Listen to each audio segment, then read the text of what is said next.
night stories, where nightmares become to life and shadows appear in the corners. When the Keens moved into the old house on Brookside Lane, they didn't think of it as old. Not in the way people normally mean. The siding was new enough, the windows sealed tight, the floors polished to a shine. It didn't creak with the dramatics of a farmhouse or bleed damp like the houses in the valley. Still, from the first night, it seemed to have a way of reminding them it had been there longer than they had. The sound came after midnight. Not loud, not enough to wake you unless you already weren't sleeping well. A hollow tap, the faintest scuff, somewhere overhead.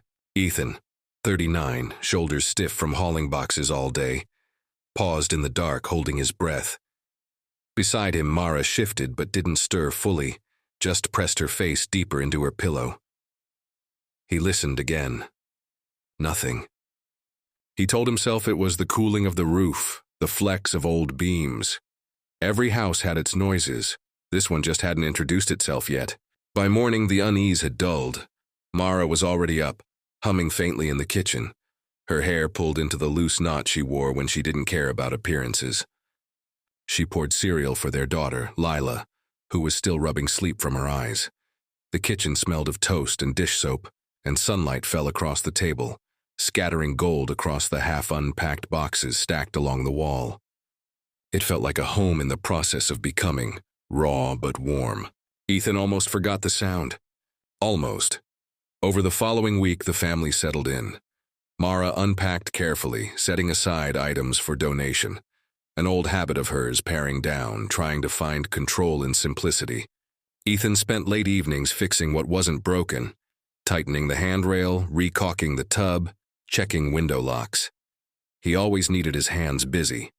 Leela explored the neighborhood, found a girl 2 houses down with a trampoline, and came back flushed and laughing. The house seemed content to watch them. It had a way of being present without ever being quite silent. A hum in the pipes that shifted when no water was running. A door that seemed to resist closing until the second push. Small things too small to name but never gone. Then came the missing bread. It was nothing at first. Ethan had left the loaf on the counter after making a sandwich late at night. By morning, half of it was gone. He assumed he'd eaten more than he remembered, or Mara had finished it for Lila's lunch. When he asked, she frowned and shook her head. She'd given Lila an apple and crackers, nothing more. He let it go, a mistake, forgetfulness. 2 days later, it was the peanut butter jar. The lid screwed back on but smeared. Lila swore she hadn't touched it. Mara looked at him with a tightness he recognized, the look of someone balancing disbelief with irritation. They'd had fights before about his absent-mindedness, his tendency to leave things undone, unclosed, misplaced. So he didn't argue. He simply nodded, muttered he must have done it without noticing. He let her have the last word, though it sat wrong in his stomach. By the 3rd week, Mara began to mention the nights. "You don't hear it?" she whispered, one hand lightly on his arm. Like footsteps, slow, not in the hallway, above. He shifted, staring at the ceiling in the dark. The air felt too still, as if holding its own breath. He waited for the sound to prove her right. All he caught was the faint settling, the tick of pipes, nothing unusual. "You're exhausted," he whispered back. "It's the house. Every place has sounds. You'll get used to it." But the next day she seemed distracted, folding and refolding the same towels, standing in the hallway too long as though listening. When he tried to reassure her, she only said, "It doesn't sound like the house. It sounds like someone careful." The words stuck to him, even when he tried to laugh them off. On a damp Friday evening, Ethan came home late. Work had held him longer than usual, and the sky was already sinking into dark when he pulled into the drive. From the outside, the house seemed different, its windows lit but in a way that felt strange, like a stage set rather than a home. He let himself in quietly. Mara was upstairs putting Lila to bed. He could hear the faint murmur of her voice reading. The kitchen light buzzed overhead, the half-empty wine glass on the counter, and beside it, the bread, open again. Crumbs scattered across the surface, but no plate, no knife. Just the raw loaf torn jaggedly. Ethan stared at it. He hadn't been home. Mara was upstairs, Lila couldn't reach the counter that way. A drop of something ran cold along his spine. He didn't call out, didn't ask Mara. Instead, he brushed the crumbs into his palm and dropped them in the trash, then shut the loaf in the cupboard with unnecessary force. That night he barely slept. The following morning, while Mara took Lila to the park, Ethan pulled down the ladder to the attic. Dust motes shivered in the air as he climbed. The space was low, dark. The insulation slouched between beams like tired flesh. He swept his flashlight across it, revealing old boards. A child's plastic cup left behind, nothing else. Yet as he crouched there, the beam caught something. Faint impressions along the dust. Not rats, not small. A line of prints, hands, knees, moving deliberately toward the far corner. He held the light there until his arm shook, but the corner was empty. That night Mara asked why he was so quiet. He said he was just tired, and she didn't press. Lila fell asleep with her stuffed rabbit tucked under her chin. The house settled again, long and slow, as if exhaling. Around 3 a.m, Ethan woke. Not from a sound, not exactly, but from the sense of being listened to. He opened his eyes into the dark. The bedroom door was shut. Mara's back rose and fell beside him, and from above, just barely, came the sound of a board shifting under weight. A pause, another shift. Not the house, not pipes, something slower, intentional. The ceiling above him felt suddenly thinner than paper. Mara was the first to notice the toothbrush. She came into the bathroom on a pale Sunday morning, eyes heavy, hair unbrushed, and there it was, set slightly apart from the others, angled wrong. Lila's pink one and Ethan's blue one were in their usual places, but hers leaned away as if it had been handled. The bristles were wet. She hadn't brushed yet. She stood there far longer than it warranted, staring, stomach coiling. Then she picked it up, turned on the faucet and rinsed it clean without a word. She didn't tell Ethan.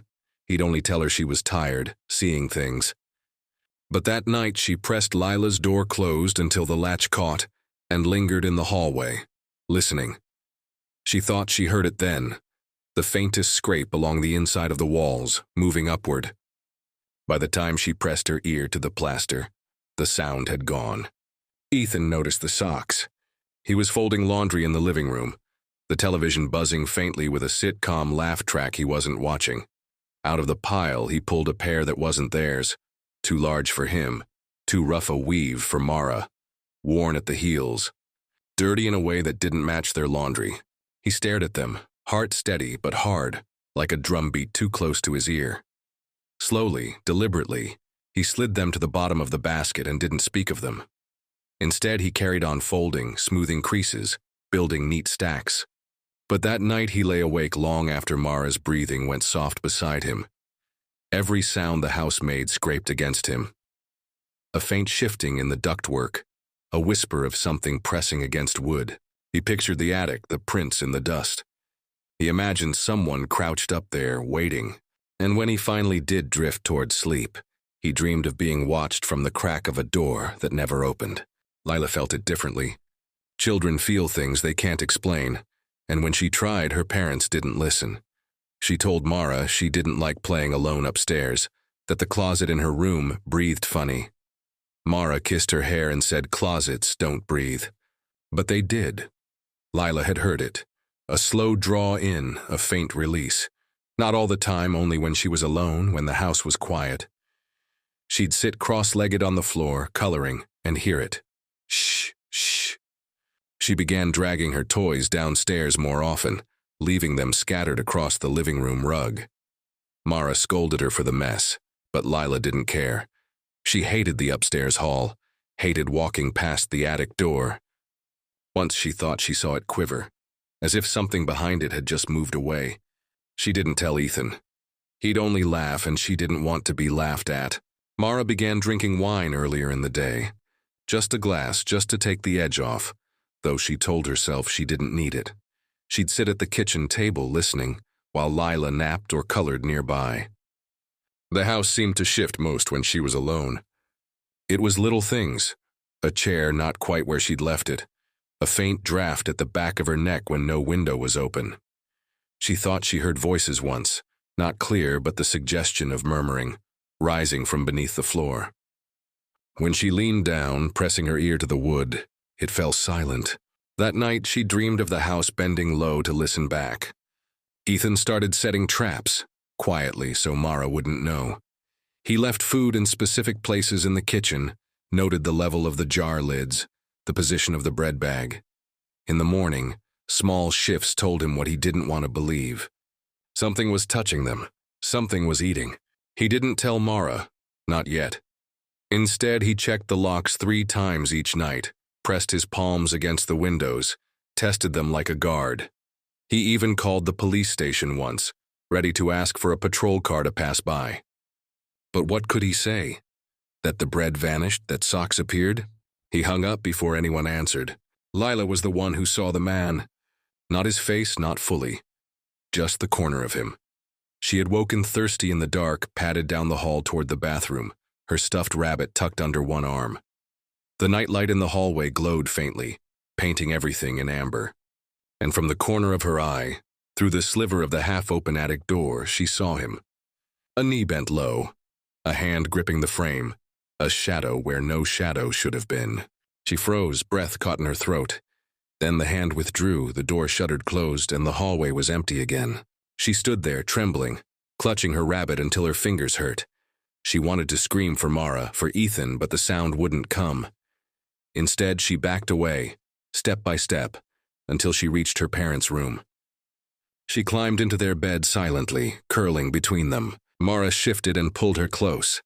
Ethan stirred but didn't wake, and from above them came the slow, deliberate sound of weight shifting across the ceiling. The nights began to stretch. Mara noticed it first. Sleep no longer came in whole pieces. It arrived in tatters, broken by sounds too faint to name. A scuff, a drag, the press of wood giving way. She told herself it was nothing, yet she found herself turning on the bedside lamp more often, needing the soft glow just to breathe normally. One night she swore she heard humming. Low, almost like a lullaby, carried through the walls. She went still, holding her breath. It stopped as soon as she leaned forward, straining to catch it. In the morning she said nothing. Instead, she fussed over breakfast, buttered Lila's toast with unsteady hands, and kissed Ethan too hard on the cheek before he left for work. Ethan grew quieter. He kept checking the attic, never when Mara or Lila could see him. Always alone, flashlight in hand, eyes sharp. The impressions in the dust seemed to shift, as though someone was brushing them faintly, disguising them. Once he found the wrapper of a granola bar tucked between beams. Not theirs. He pocketed it and said nothing. At night he stayed awake longer, lying flat and staring at the ceiling, waiting for the sounds. They always came, sometimes soft, sometimes steady, always intentional. He thought of calling the police again, but stopped himself. What would he say? He had no proof, no intruder anyone could catch. He began locking the bedroom door at night. Mara noticed but didn't ask. Lila began avoiding the upstairs altogether. When Mara told her to clean her room, she dragged her feet, dawdled, whined. When Ethan told her to brush her teeth, she ran up quickly, left the bathroom light on, and dashed back down without meeting the hall's shadowed end. She started asking questions she'd never asked before. Do people live inside walls? Can the attic open by itself? Would you still love me if I got lost in the house? Mara laughed them off, kissed her hair, but Ethan stiffened each time. Lila saw it. She was a child, but children knew when adults were afraid. The house began to close in. It wasn't just the sounds now. It was small things. The faint smell of sweat and dust that lingered in the upstairs hallway, even after Mara scrubbed. The way the curtains in the living room shifted when no window was open. Once Mara left a glass of water on her bedside table half full. When she woke, the glass was empty, faint fingerprints smudged along the rim. She touched them, cold. She didn't tell Ethan. Another night, Ethan found the garage door unlatched. He was certain he'd locked it. Certain. He stood in the doorway for a long time, staring into the dark, convinced he heard breathing just beyond the reach of the light. He didn't step out. He shut the door and bolted it. The house seemed to study them. Mara noticed her perfume bottle had moved slightly on the dresser. Ethan's tools were no longer in the order he left them. Lila's stuffed rabbit disappeared for a full day. only to reappear in her bed, tucked under the blanket as though someone had put it there carefully. The more it happened, the less they spoke of it. Their silence became its own language. At dinner, they chewed quietly, avoided each other's eyes, and all three flinched when the pipes groaned. It was Mara who finally broke. Late one night, she shook Ethan awake. "There's someone in the house," she whispered, voice sharp, urgent. "I hear them, in the walls." He sat up, chest heavy with exhaustion, anger edging in. "You don't think I know that?" His voice came harsher than he meant, startling even himself. Her eyes widened. She hadn't expected him to admit it. She pressed a hand to her mouth as if to keep the words from escaping further. They lay back down in silence, the air between them raw and thin. Lila had her own secret. She had begun leaving little offerings, crackers tucked under her bed, a juice box pushed behind the dresser, once even a drawing she'd made of a stick figure standing beside her family. She didn't know why. Some part of her believed if she gave, the thing in the walls might leave her alone. One morning the crackers were gone, the juice box too. The drawing, however, came back, slipped into her backpack, folded neatly. She didn't tell anyone. She just kept feeding the walls. The house grew bolder. Mara was brushing her hair at the vanity one evening when she saw it in the mirror, the bedroom door behind her, slowly easing open. She spun around. Nothing. The hallway lay empty, silent. Ethan was in the garage that night, reorganizing tools for the third time, when he heard the faintest laughter drift through the floorboards. He froze, hammer in hand, staring at the ceiling. It was gone before he could decide whether it was real. And Lila woke to find her rabbit missing again. Only this time it hadn't been returned. She cried herself back to sleep. But when she woke, there was something else waiting in its place. A strand of long, dark hair coiled neatly on her pillow. Ethan found the hair first. It was early before work, while the house was still half asleep. He had gone into the crawl space beneath the stairs to look for a socket set. His flashlight beam swept across insulation, pipes, the dull glow of concrete, and caught something snagged along a nail. Strand of hair, not Mara's, not Lila's, darker, longer. He reached for it with gloved fingers, pinched it free, and held it up. It quivered in the air. For a long moment he crouched there, every muscle locked, his breath rasping loud in the small space. He shoved it into his pocket, shut the panel, and didn't say a word. But his silence carried through the day, Mara noticed. Mara found the notebook. It was tucked behind the canned beans in the back of the pantry. She almost didn't see it, just a corner of torn cover jutting out. At first, she thought it was something Lila had hidden. She pulled it free and flipped it open. Her stomach went cold. Inside were pages of lists. Not shopping, not recipes, lists of them. Three bed 9:12, Mara shower 10:05. Ethan downstairs 11:30. Every page carried more. Times, notes, details of their lives recorded in a shaky, jagged hand. One line stopped her breath entirely. "Lila hides food for me." She snapped the book shut so fast it stung her hand. She shoved it back behind the beans and closed the pantry. For the rest of the day she moved as though underwater, watching Lila, watching Ethan, unable to bring herself to say it aloud. That night she poured more wine than usual and said nothing. Layla felt the house watching. Not just the rooms anymore, the house itself. When she played on the rug, she felt eyes above her. When she ate at the table, she felt something below. Once she swore she heard whispering behind the walls. Words she couldn't catch, but the sound of someone trying not to be heard. She told her mother, but Mara pressed a hand to her cheek and said, "Don't be silly." So Lila stopped saying anything. Instead, she sat at the bottom of the stairs sometimes, hugging her rabbit, returned at last, though stiff and smelling faintly of something sour, and waited. She knew if she sat still long enough, the house would move. It always did. Ethan was the first to crack. That night, he went into the attic again. This time he brought a knife clutched hard in his palm. The flashlight's beam slid across the insulation, the beams, the dust. He moved slowly, listening to his own breath, to the blood pounding in his ears. And then he saw it. In the far corner, behind a sheet of plywood leaned against the rafters, was a hollow. Barely large enough for a person, but big enough. A sleeping bag laid flat, food wrappers, bottles half full, a shirt crumpled into a nest. He stood there, staring, the knife trembling in his grip. The space was empty, but not abandoned. The air still felt warm. Ethan backed down the ladder, every step shaking beneath his weight. He shoved the panel closed, locked it, and leaned against the wall until his legs steadied. When Mara asked why he was pale at dinner, he told her he wasn't hungry. That same night, Mara went to bed early but couldn't sleep. She lay awake, listening to Ethan pace downstairs. Lila curled between them in bed, restless, small fists twitching in dreams. Mara turned toward the wall, eyes drifting. That's when she saw it.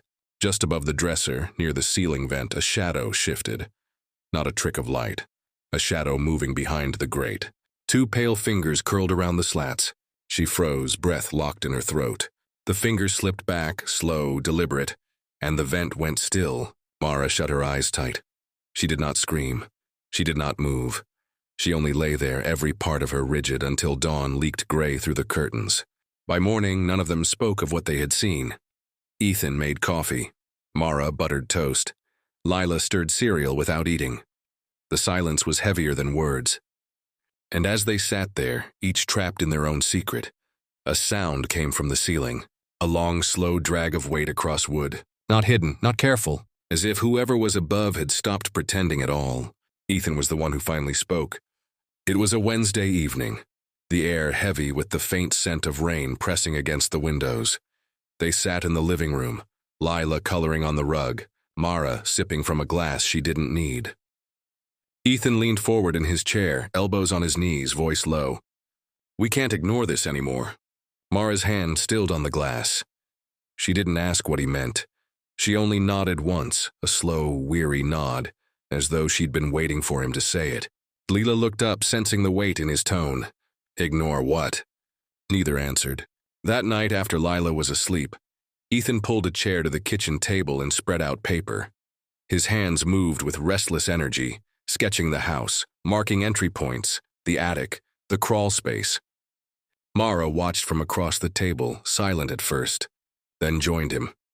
They whispered, voices ragged with exhaustion and fear. A plan took shape. They would bait him, whoever he was.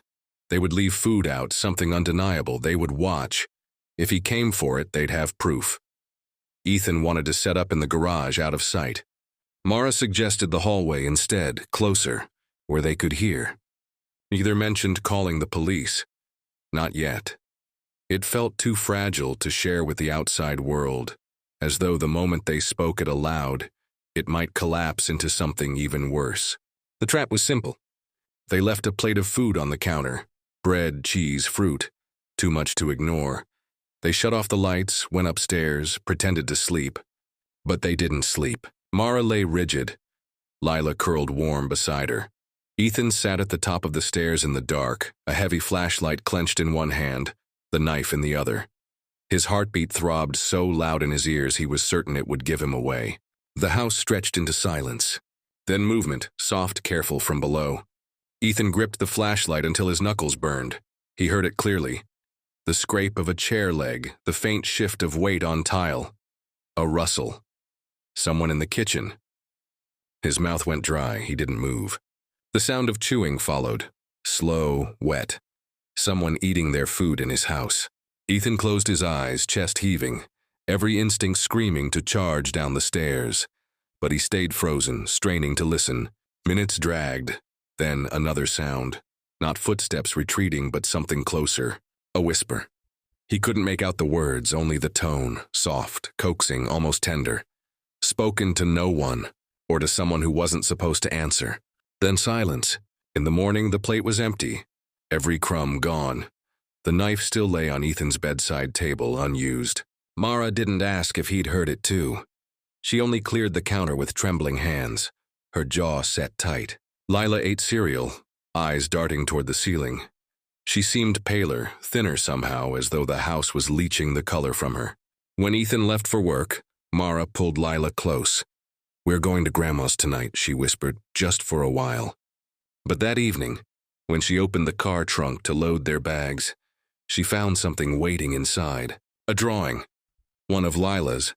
A stick figure family, smiling, standing beneath a peaked roof. But there was a fourth figure now, taller, standing behind the others. Ethan's plan hardened. He wouldn't run. He wouldn't give the thing in the house that satisfaction. He told Mara they would set the trap again. Only this time they wouldn't just listen. They would watch. He borrowed a motion-activated camera from a coworker. Small, discreet, easy to hide. He mounted it on the kitchen shelf, angled toward the counter. That night, they left food again. They went upstairs, lay in the dark, waited. Hours passed, nothing. Then, just as Ethan's eyelids began to sink, a sound. The creak of the floorboards below. A faint shuffle. The scrape of the fridge opening, then closing. Mara clutched Lila close, her breath shallow. Ethan gripped the mattress until his hands ached. Morning came slow and gray. The food was gone again. Ethan said nothing over breakfast. He only went to the kitchen, pulled down the camera, and took it to his office. He locked the door, sat at his desk, and opened the footage. The first hours showed nothing. The kitchen lay still, the clock ticking on the wall. Then at 2:37 a.m., a shadow slid into view. Not through the doorway, from above. The attic hatch, opening slow, deliberate. A figure lowered itself down, all knees and elbows, moving with the patience of someone who had done it many times before. The figure straightened.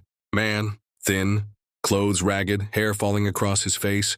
He turned toward the camera and smiled.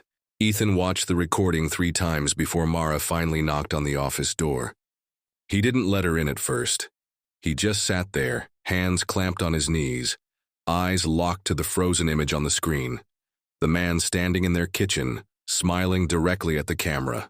When Mara stepped inside, her face pale, he couldn't meet her eyes. He only turned the monitor toward her. She clapped a hand to her mouth. The sound that came out of her was thin, animal. They didn't argue anymore. Didn't whisper plans or second guess. Ethan picked up the phone and dialed. His voice shook as he told the dispatcher, "There's someone in our house. We have proof. Send help." The police arrived within the hour. 2 cruisers, quiet lights flashing in the damp dark. Neighbors peeked from windows. The Keens stood in the yard, Lila pressed between them, too confused to cry. Officers moved through the house quickly at first, then slower, their voices dropping. They checked the attic, the crawl space, the closets. Nothing. Empty. Ethan showed them the footage. That changed everything. More officers came. They searched again, this time more carefully. A crowbar pulled open panels, vents unscrewed, furniture shifted. Dust filled the air. The house groaned under their weight. Finally, one of them shouted. From behind the wall in the upstairs hallway, a narrow cavity. Hidden between studs, reachable only by sliding through a gap in the attic. Inside, wrappers, bottles, the sleeping bag Ethan had seen, and someone curled up, pressed tight against the boards as if trying to disappear into them. A man, thin, filthy, eyes wide and darting like a trapped animal. They dragged him out, kicking, spitting, muttering words that made no sense. He thrashed against the cuffs, howled when the flashlight beams caught him. For a moment his gaze landed on Lila, and his mouth twitched into something almost like that smile from the camera. Mara pulled her daughter close and turned away. The police let him out. The neighbors gathered, some gasped, some whispered. One woman shook her head as though she'd always suspected something about that house. The man was shoved into the cruiser. He slammed his head against the window once, twice, until they forced him down. Then he was gone, swallowed by red and blue. The house felt wrong without him. Even empty, even after the police declared it clear, the walls still seemed to breathe. Mara couldn't bring herself to sleep in their bed. Lila refused to go upstairs at all. Ethan sat in the kitchen with the lights on until dawn, staring at the counter where the food had been taken night after night. The officers told them the man had likely been living there for months, maybe longer. He knew the house better than they did. He had watched them, studied their habits, learned their silences. They would never know how he got in or when, only that he had been there, always a few feet away. A week later, Mara packed bags for all of them. She didn't ask Ethan. She simply folded clothes, zipped cases, and loaded the trunk. Lila climbed into the car without complaint. Rabbit clutched tight in her arms. Ethan locked the front door, checked it twice, then stood on the porch a moment longer. The house loomed behind him, Its windows blank, its walls still. He thought of the camera footage, the smile.